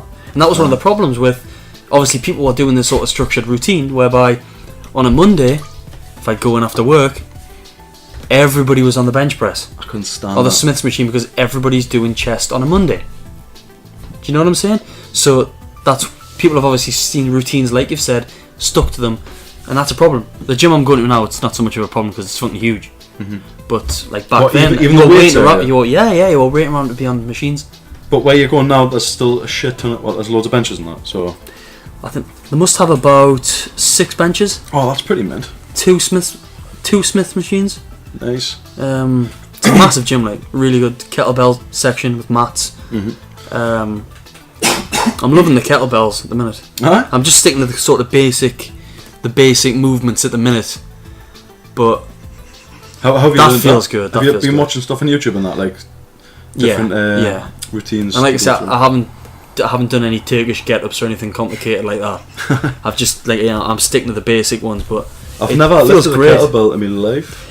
They're quite daunting at I would, first I would be because fucked. I would be knackered doing that. I would be so tired. well, you don't want to look like an idiot when you're lifting them as well. Yeah. Just start swinging them about the place and that. Dropping them in that. Whoops. I meant to do that, It's part of the exercise. but there's like You throw it down on the floor, you smash the fucking tiles, and you pick it back up. smash the mirror. It's what you do. What are you guys in doing there? Come on, join in. Get a kettlebell. Go on. But there's some good looking girls go to the gym. Yeah. So Yeah, there's although, no that in the although I'm conservative off movie the market, right? Although I'm off the market, I don't want to like look like a fucking asshole. But Just want to need to look like I know what I'm doing for myself as well, really. If you're not training for yourself, and you train for someone else, or to look good to someone else, most bodybuilders probably then you're a fucking asshole because it's your body. You should be training for yourself and trying to become the best version of yourself, not trying to compete with somebody else. Exactly. And that's why it's good to track your progress so you know that you are getting better. You should never think, and this is just my opinion, you should never think I want to look better than him. I can lift fucking more than him. Definitely not. You should want to get the best out of what your body can give you. It's your body. So why compete with other people? Their bodies work differently to yours. Yeah. They might They've had a they might have life. different physique, different Yeah. life, different diet. They've lifted different kinds of weights over the years. Like they've done different exercises to you. Like you cannot compete with unless you're in a sport of which it's all about competing. So just fucking powerlifting. Then I suppose you can like look at someone and go, right, well I would like to be able to bench more than him. But even then to an extent you can't really do it because like back to what you're saying, you're with like weights and fitness and all that kind of stuff. You're only ever in competition with yourself. Because you're trying to compete with the you of the last gym session. You know what I mean? That's what you're competing with. Like, oh, what was I lifting last time? Yeah, I want to lift more now. Yeah, and am I lifting more this time? Yes, I am. Or if you can't, am I giving 100% still? Yeah. You know? Why am I not giving 100%? What have I done differently this time that's not letting us be better than last time? Have I not given my body enough time to rest? Did I not have enough, food before I trained? Was my body not, jacked Sleep, up, ready to go? Have I Stress, not decent whatever. sleep? Yeah, Exactly. yeah. That's it. It's all just experiment, isn't it? Totally. That's why, like weights in particular, or fitness, like running that. It's class, isn't it? Because Well, I tell you what it's like. you're seeing yourself change. Yeah, because you can see the progress before anybody else can, and it makes you feel good. It's like therapy. Aye. You can unleash your demons in the gym. Yeah. You don't have to impose your will on somebody else and murder them. Just Murder the weight. Just murder the weight. Set yourself a target in your head. Watch yourself change. Watch yourself transform. And I'll sound like a hypocrite here, but sometimes when there's a good-looking girl at the gym, it spurs you on to do better. It definitely does. It's definitely, it's kind of like, okay, well, Totally. if I'm not doing this, if I can't get this lift myself right now, she's watching us, fuck it, I'm going to try my best because I don't look like a fucking asshole. Hot chick definitely adds 50 fucking pounds to the bench. Yeah, but then you look stupid when you can't lift fuck off. Yeah. Oh fuck! But I hope you've got a fucking spotter. See, I Do you want to shout her over? Could you just take a couple of plates off there each side of the bottom? It'd be fucking gutting, wouldn't it? Are you sure? Can you handle the weight? No, I noticed that when I used to go out running, fucking like last year, which obviously doesn't happen in any capacity now, but when I used to go out running, I'd be absolutely knackered, I'd be like, and then I'd see like a lass ahead and I'd be like, all of a sudden I'd like look Focus. I'd be like, fucking hell, I'm running fast all of a sudden, yeah. I'm trying not to pant either. The only You're like, and then as soon as you get past that, we'll see, you're like, the brain just goes, yeah, you don't need to fucking show off anymore, just chill out, mate. Probably start walking now. Yeah, I think 99% of people are like that. They'll just, if they see somebody in the opposite sex, and they think, right, okay, let's do it. Yeah. It's mad, isn't it? Yeah, it is. It's kind of sad. It's good though. It is good though, I think, because it's a way of nature saying, okay, That's why get your ass in gear. I like to ensure that I don't watch any porn. Like, well, this is what I'll do, right? I'm not going to detail, but I'll not watch. We're all friends here, for. I'll not watch porn, say, for an extended period of time. If you catch my drift, before weights. But I will watch a little like clip before I go and do some weights, just so that's like getting the testosterone flowing. Like, wow, good. Like, look at them fucking tits, and then jump in the car and drive around to my dad's. It's not living with like fucking thinking of them tits, and all that, you know. And then afterwards, you know, I can give you some little reward if you catch my drift. You've earned it. Exactly. That's an awesome way of looking at it. Yeah. Because in some sports, the sportsmen aren't allowed to have sex before like boxers and stuff. in boxes because the testosterone gets drained a bit. Yeah, they reckon it has a noticeable, like, a measurable effect. Maybe it's not like a huge effect, but measurable at least. I suppose the more testosterone you've got in your system, the angrier you'll become. Yeah. And the more alpha, the more... Which is why they beastly. said Tyson supposedly did fuck the night before his fight, and that's why they say, thank fuck he did do that, because imagine if he didn't. Imagine what it would be like if he didn't do that. Mentalist. Killing people, literally just punching them to death more than likely. He was a beast. Love Tyson, like. He's a machine, wasn't he? Have you seen Warrior with Tom Hardy? No. About the MMA fighters? No. You not seen that? Don't, He's got a great physique in that film, like. yeah? Yeah, I'll go and Google now. So I suppose it's only fair that we look at some topless men. Just to equalise it. Just to balance it. It's these traps, man, they're fucking huge. Get them fucking shrugs on again.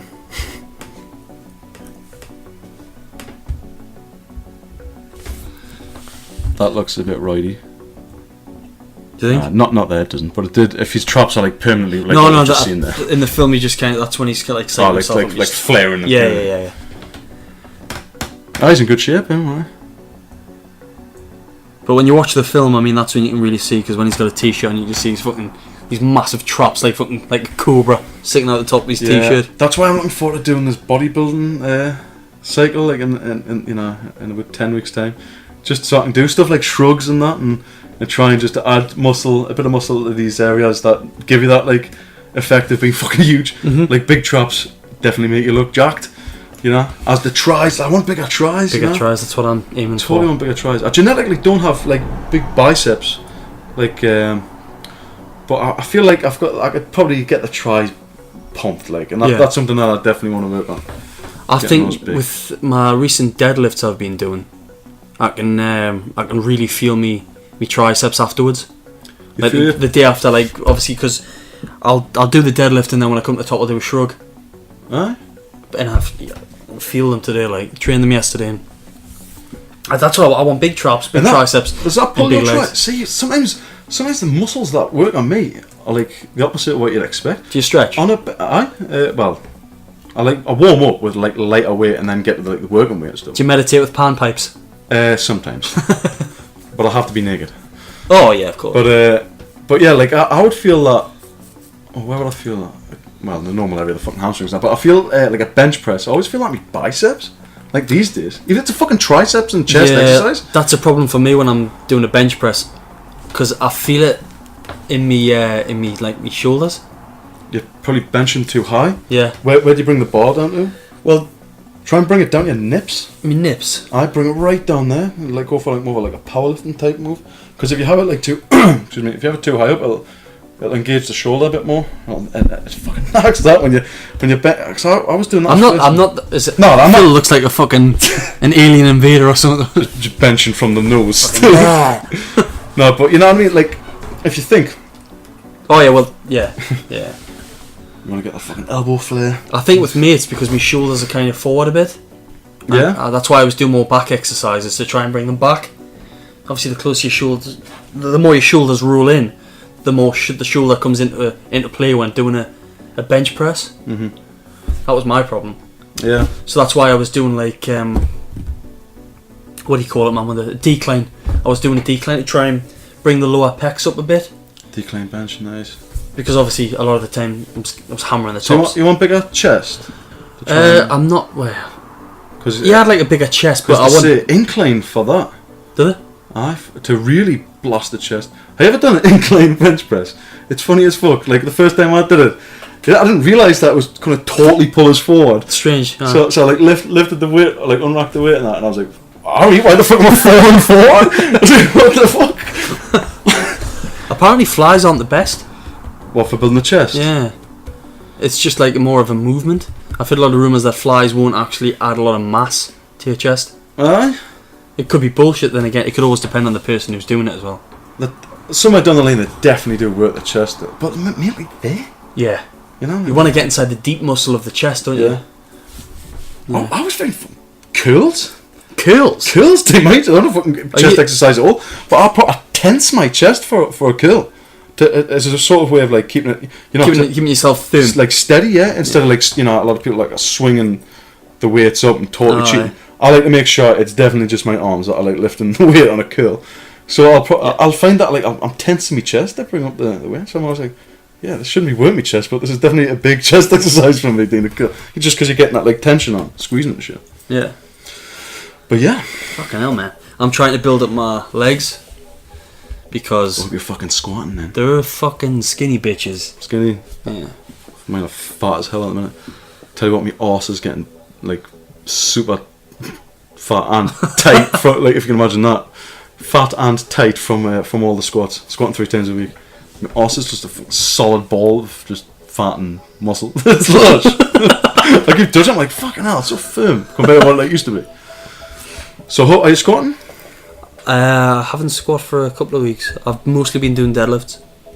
Oh, they're massive fucking leg exercise as well, aren't they? Yeah. Heavy as well. Well, I say heavy. I've lifted heavier. I think what was I lifting yesterday? I was lifting. Working sets were. It was probably the heaviest bar at the gym, and I don't know how heavy that is. But I went to pick it up, and I thought, "Fuck, that's heavy." So it must have been about 10 kilograms, maybe more. It was a heavy bar. Like it was like. Probably more. Like it was a big fucking 7-footer. 7-foot bar. 20 kilos. Really big fucking weights at the end of it. Like you know how the bar's got like where you put the plates on. Where you put the plates on. Yeah. You've got like that bar. Either side of that was weighted heavy. That'll have been 20 kilo bar then. 20 kilogram bar. Yeah. All right, so you've got the 20 kilogram bar and then 90 in the weights. So nice. total 110.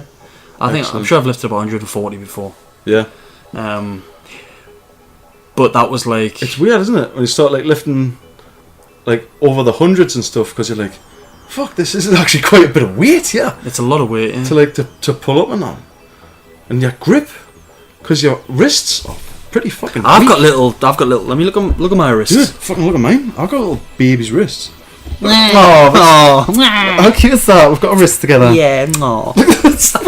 Honestly, it's something that I hate on me, like having like little wrists. Like, it's like I'll look down and I'll say to my girlfriend when I'm in the car, you know, because obviously when I'm driving the car, all I can see is me forearm, and I'll think it's so good. What skinny bitch forearm that is. Honestly, I keep fucking doing the same thing where I'm like looking at it, I'm just like, oh, that's pathetic. And I look at the wrist, and then I'll tense it like that, and I'm like, fuck, I should really concentrate on the road, yeah. Just like, fucking hell, I'm a man, and that's the size of my wrist. And I'll be looking at it thinking, oh. It's depressing, isn't it? That's really depressing. I'll say to Rachel, I'll be like, I've got skinny arms. She's like, you haven't, man. It's like body dysmorphia. You just feel like you have, didn't you? You feel like you're... A lot of bodybuilders feel like they're tiny. Yeah. When they're fucking huge. I mean, I'm not saying I'm huge, but it's that sort of self-image where... Have you heard this theory? Tangent. Incoming tangent. Tangent. Right. There's a theory that because the way you see yourself when you look in a mirror is so different to the person that you really are. Mm-hmm. If yourself walked past you wouldn't recognise. I can imagine that. If you walked past you wouldn't recognise it was you, because the person you see when you look in a mirror is so far from the real you that other people see. Yeah, because I suppose, and I thought about this before, when you're looking in the mirror, that definitely isn't you, because it's flipped. Your right becomes your left. Yeah. And so and sometimes when I've seen other people, when you're in like a lift, and you can see them and you can see their reflection. It's strange. I've sometimes thought, that reflection doesn't look like them. I thought that with my dad once. And so I thought the same probably applies to me as well. Yeah. But another thing that I think with the like if you walked past you type of thing, I always think I wonder how I'd evaluate myself. Like if a clone of me walked by, would I think, he looks pretty big, or God, he's fat as fuck. Yeah. Like, I wonder like how I'd evaluate myself. You know what I mean? If you didn't know yourself, if you were a stranger to you and you could look at yourself, what would you think of you without knowing it was you? Yeah. God, he's so hot. That guy's stunning. I've got to draw. I think I'm gonna rape him. I just did. I just raped them. I just raped myself. I didn't realise it was a fucking clone. But it felt good. It felt real. Do you think you'd do some gay shit with your clone if No, you had a clone? no. Like number 2 of what is it? Austin Powers. No. And he goes, technically, it never happened. You know, he got fucking time and shags himself. No. That'd be really fucking odd. Yeah, I'm not attracted at all to like big hairy men, so I don't think I'd do anything. I'm not attracted to Greek-looking guys with fucking skinny legs. Greek-looking guy. I was thinking, who the fuck's he on with? I was like, oh yeah, Talking about me, man. he's tanned and he's got dark hair. Of course, he's talking about himself. Yeah. So you're squatting. I'm squatting. Yeah, hoping to get back into the gym You're tomorrow. back in the squats. Yeah. Deadlifts. The thing is though, my back is in bits today, and so is my triceps and my abs. But my legs, nah. No? So, which makes me worry. Was I lifting correctly with my legs? Was I using too much back? Why are my legs hurting? Are they used to it? From deadlift? Yeah, but I mean, last week with doing the week-long chainsaw training, I was pretty much deadlifting all week. Yeah. Because once you've felled a tree, sned it, to take the branches off, you've got to cut it into 2 metre lengths. Mm-hmm. And then you've got to lift it, and sometimes those are fucking heavy pieces of wood. So while I was lifting them with my tools, which was like tongs and a hook, you'd stick the hook in the far end of the cut trunk, left or right, and then put the tongs on. The way I'd lift it was, I would imagine I was lifting a bar in the gym.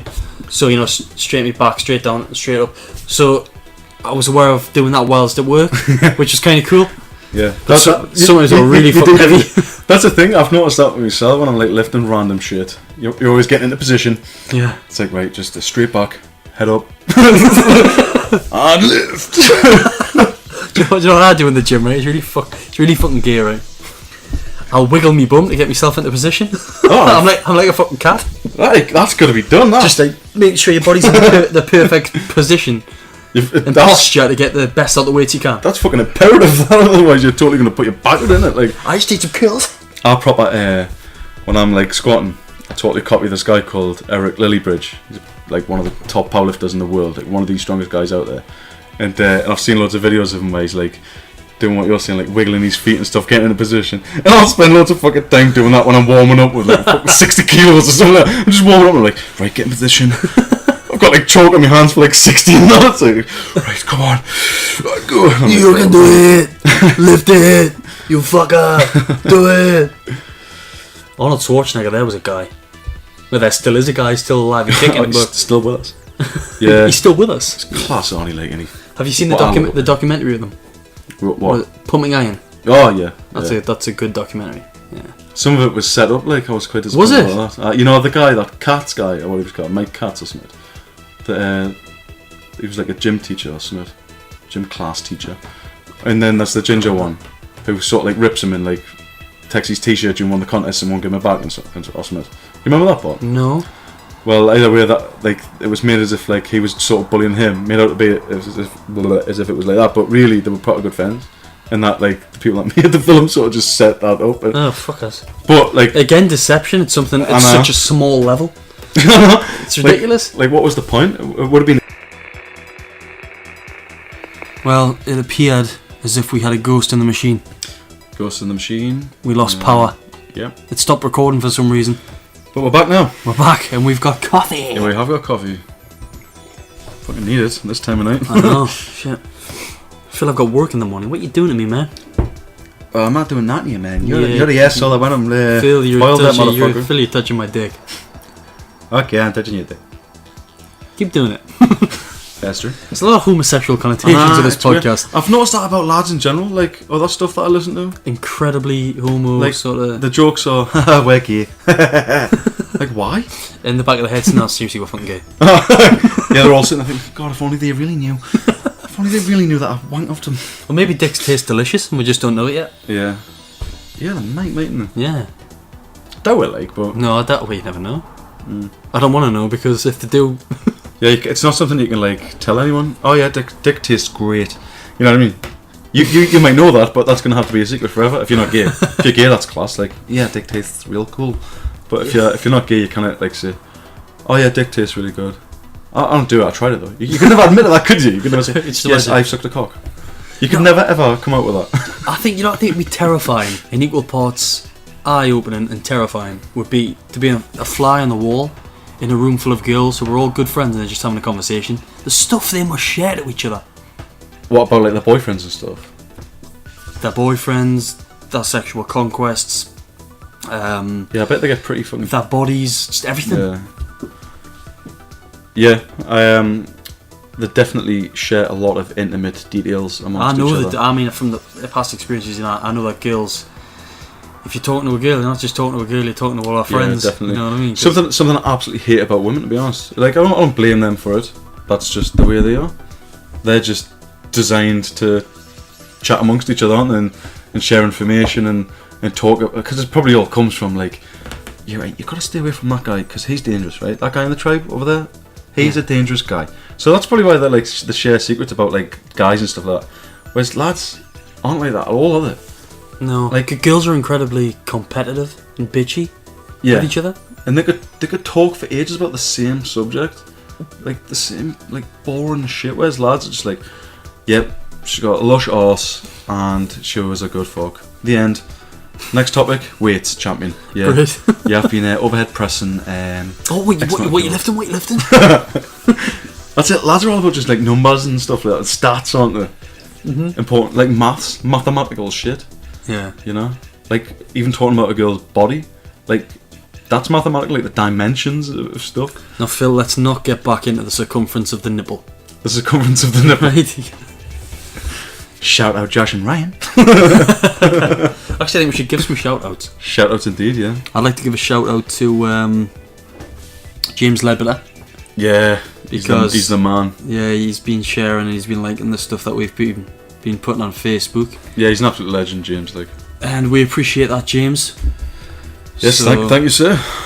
Thank you very much indeed. Yeah, cheers for that, dude. And I'd like to give a shout out to Liam Alexander, who again has been supporting the podcast, and he's got in touch with us, and that's cool. You know, we're like when people get in touch with us and tell about. Oh, definitely. That's what we want. It is what we want. We yeah. want lots more. Trying to create a little community over here, man. So come on, guys. You know, get in touch. yeah. But I shout out to all the regular listeners, shall we say? Is Liam the dude that is from? Was it like Dalton? Isn't it? Yeah. Yeah. Yeah. He seems class. Him. Hello, Liam. Hello, You Liam. seem like an absolute legend, mate. Welcome to the fold. he seems very clued up in terms of, you know, knowing about what he's talking about, and it's all very much the sort of stuff that we want to talk about. Yeah. Just space conspiracy. Space conspiracy, you know, all sorts Not of the conspiracy of space. sexual conversation. It's early days, yeah. I mean, we'll look at getting more guests on and more people as this podcast progresses, but we're not just going to suddenly launch other people into the podcast when we're still figuring out where it's going. Yeah.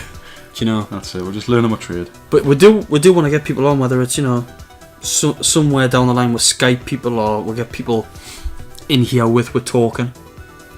Mm-hmm. We're all about branching out, and it's great when like-minded listeners get in touch, give us feedback. That's cool. That's it. Loving that. Even if it was stuff where people are disagreeing with you and that, like That's fine. that's great. That's spot on. That's what JFK would have wanted. He specifically pointed out actually that that's a necessity Yeah. in like a strong like society to have people with the opposite points of view and that. And I was like, God, what again? What a legend! What a total legend JFK was. That's J Fitzgerald K. That's his official title. Now, speaking about people that disagree, I put a picture on the Instagram account about 6 hours ago, and it was like a meme of the Pentagon. It's there, it's that one there. You'll find it on anybody listening to this. You can find it on the Instagram page or the Facebook page, and it's basically a picture of Keanu Reeves from, what's that film again? Bill and Ted. Bill and Ted's Excellent Adventure, or some bogus adventure. I don't give a fuck. And it says, "Where is the plane?" It's about the Pentagon. And I questioned it because, you know, you always should. And then somebody commented on it, which I'll not say his name, and he put, "It all makes so much sense, because in order to go to war, our government has to blow all of our own shit up for our approval, because they totally have to get our permission." No, you see, you made a spell mistake there. That made me say it wrong. They totally have to get our permission to go to war. And then he hashtagged retarded. See, but they kind of do though. Yeah, exactly. So that's quite. This guy's obviously an asshole because you can't just say, right, we're going to war. You got any justifications for that? Nah, we're going to war. Feel like it? His argument against conspiracy is based on a fucking conspiracy. Yeah. Because we're meant to live in a democratic society where the people have a say and stuff like that. But he's sort of like arguing, oh, that can't be a conspiracy because of this conspiracy. Nice. Sorry, pictures of women now. No, but I know what you're saying. Yeah. It's back to the matter in hand. Stick on topic. But you've got to respect. It's quite funny how we said like, yeah, we want points of view of, even if they differ with ours. And we instantly got like really defensive and started talking. Well, look, listen. The thing is, right? I totally respect his opinion, right? But at the end of the day, the stuff he's saying is just total dog shit. What he's basically saying is, we don't, as Americans, they don't need justification to go to war. If they want to go to war, they don't need permission from the public. They can just go to fucking war. Well, yeah. The fact is, no, you can't. You can't just say, right, we're going to war. You're coming to war. Whoever's in the armed forces. Well, hang on a minute. You've got to give a reason. Nah. Yeah, because what you would get there, what you could potentially get, would be like mass civil disobedience. So, to an extent, they sort of do need the people's support. And how do they gain that support? False flags. Yeah. Because that drives those people to false flags. subconsciously possibly support the idea of war. Yeah. You know? That's it. I mean, the friggin' army's made up of bloody normal people, in it. It's not like the whole setup's made up of just people. They're not any fucking different, are they? Like policemen and all that. They're not different. They're just people that applied to be a fucking copper, or people who applied to be in the army. Yeah. They still come back to like normal families and stuff. They're not machines. Yeah, exactly. They've got lives. Mm-hmm. And I think the guy's making a good point. Like, you know, there is. Do you think he's making a good point? Well, I don't think he's making a good point.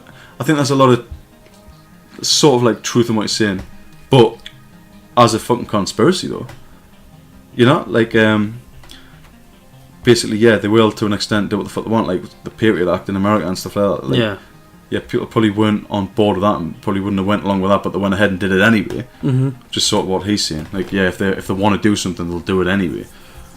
But at the same time, you see, if I was a massive conspiracy nut, which I'm halfway there, but if I was a full-blown conspiracy nut, I'd be saying, that guy's from the FBI. Yeah. He's a disinformant agent. Yeah. I'm Jesse Ventura. I don't think that guy really fucking knows what he is. Is he a listener? Because if he is, keep listening. No, I think he's probably just found it through Just some random hashtags. dude. Yeah. Yeah, fuck him. Well, No, I respect his opinion, but yeah, respect all opinions of all kinds. He but, didn't need to do the hashtag retarded. Well, that's it. I mean, you know, if you disagree with us, then fuck you.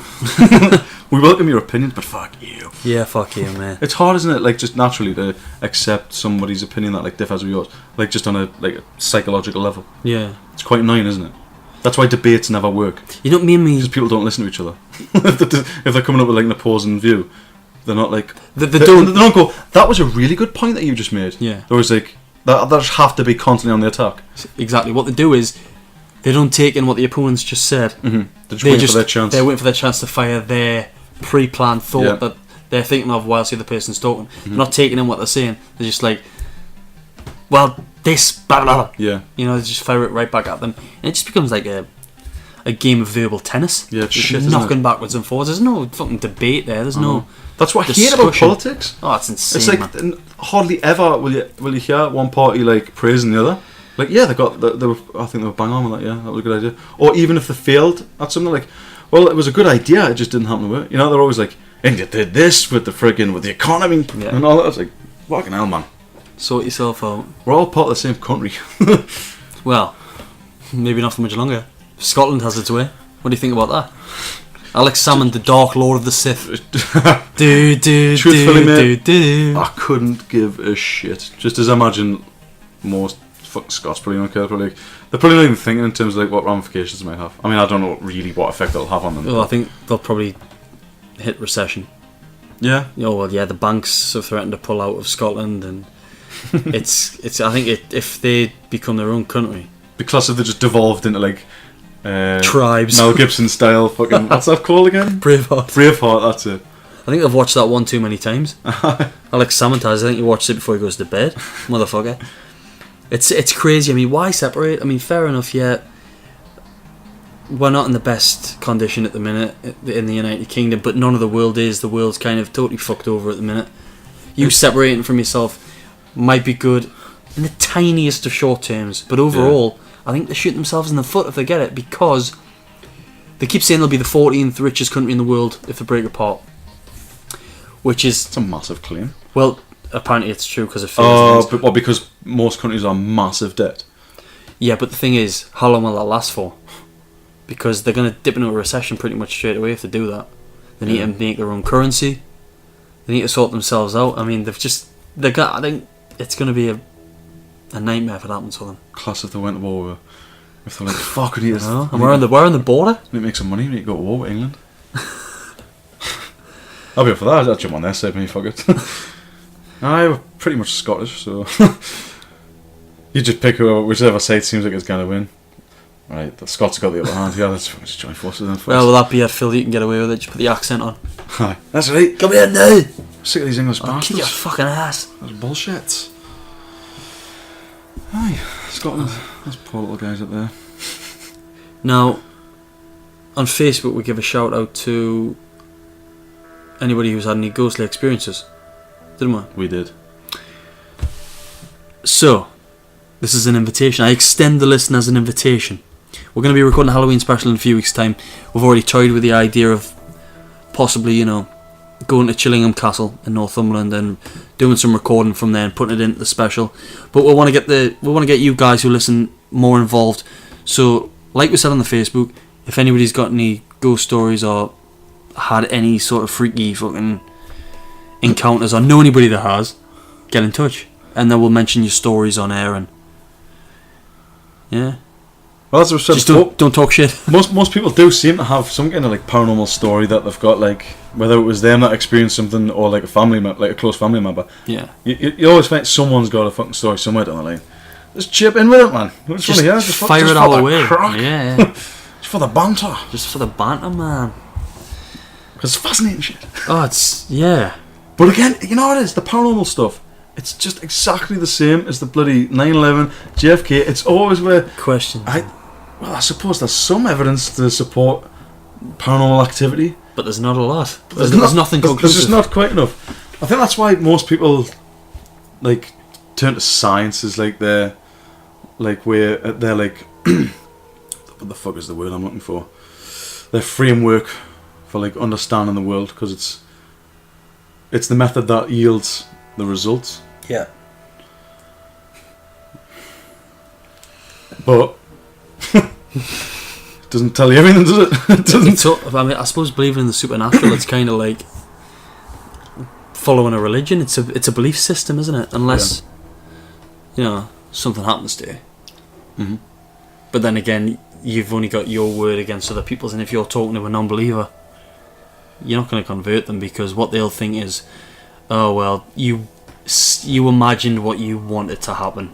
It was all in your mind. And we'll explore more of the paranormal for the Halloween special in a few weeks' time. Tell you guys some ghost stories and shit. Yeah. It's going to be a fun one. Fun. It's going to be really fun. It's going to be incredibly fun, yeah. Yeah. Should we shut this one down, Phil? I think we're fucking running out of ideas, aren't we? You're not going to say that on air, Philip. I think shutting this thing back up... That's impossible, isn't it? How do you shut something back up? And that's proof that it was all shit. We're going to shut this thing up. Shut it up, man. Shut it down. Okay, guys. Thanks for listening, as always.